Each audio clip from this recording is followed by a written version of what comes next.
Hello guys. Ang gagawin natin ngayon ay Huawei Y9 Prime. Ang problema daw nito guys ay nag-automatic restart siya.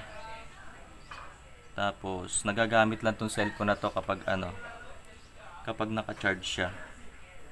So kapag ganun guys, ang papalitan natin dito ay yung yung battery. Shoutout nga po pala sa may-ari ng cellphone na to, na si Consihala Rowena po. Taga rito po sa Anilaw, Labac, Lipa, Batangas. So ayan guys, kung makikita nyo, ganyan lang siya. Ayan. Restart lang siya ng restart. Magtutuloy lang yung window niya kapag isinaksak nyo yung charger niya. So eto guys, try natin. Sinasaksak natin yung yung charger. Ayan o. Ganyan lang siya guys. Nag-i-recovery siya. So power off lang natin. Tapos long press natin tong power button.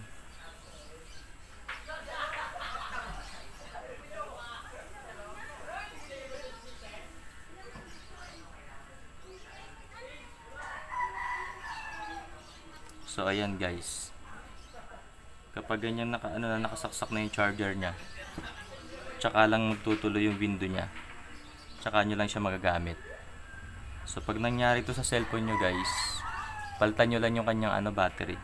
So yan po yung ituturo ko sa inyo guys ngayon. Pakita ko lang po muna na na talagang nagagamit lang siya pag naka-charge yung cellphone.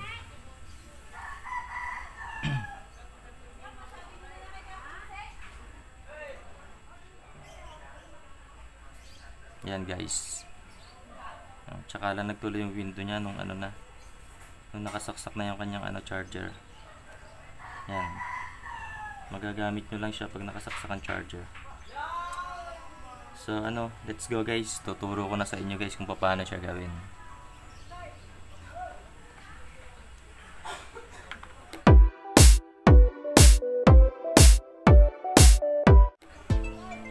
So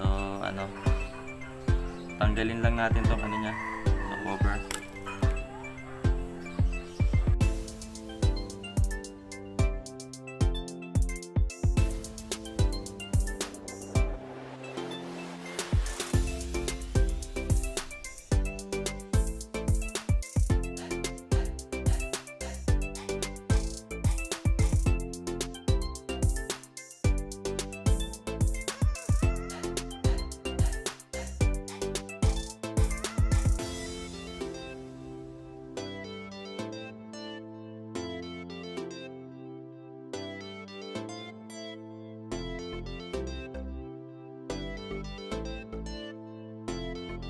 Tanggalin lang natin tong pa-cover sa taas.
ipapalit natin ano guys, bagong battery.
So ayan guys, try muna natin kung ano, kung okay yung nabili natin battery.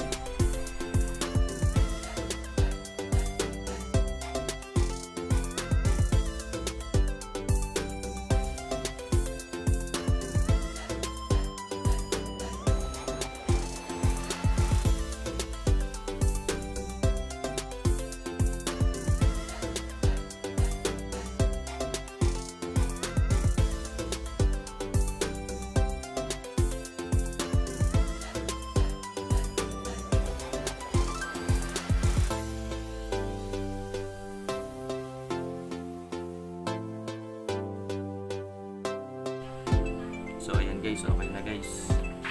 Kahit hindi na siya naka-charge, magagamit na yung cellphone. So okay yung nabili natin battery guys.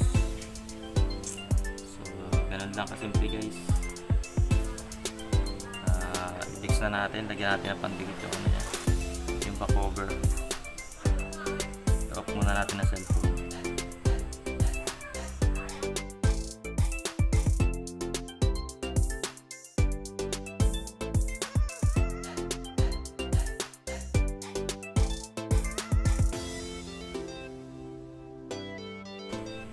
Lagyan lang natin ang T7000 guys.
lagyan natin na guys, clip.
So ayan guys, okay na guys. So patutuyuin lang natin yan ng 30 minutes. Tapos pwede na natin gamitin yung cellphone. Salamat sa panonood guys. Paki-like and share na lang po. Paki-subscribe na rin po para mag-grow po yung ating YouTube channel. Salamat po guys.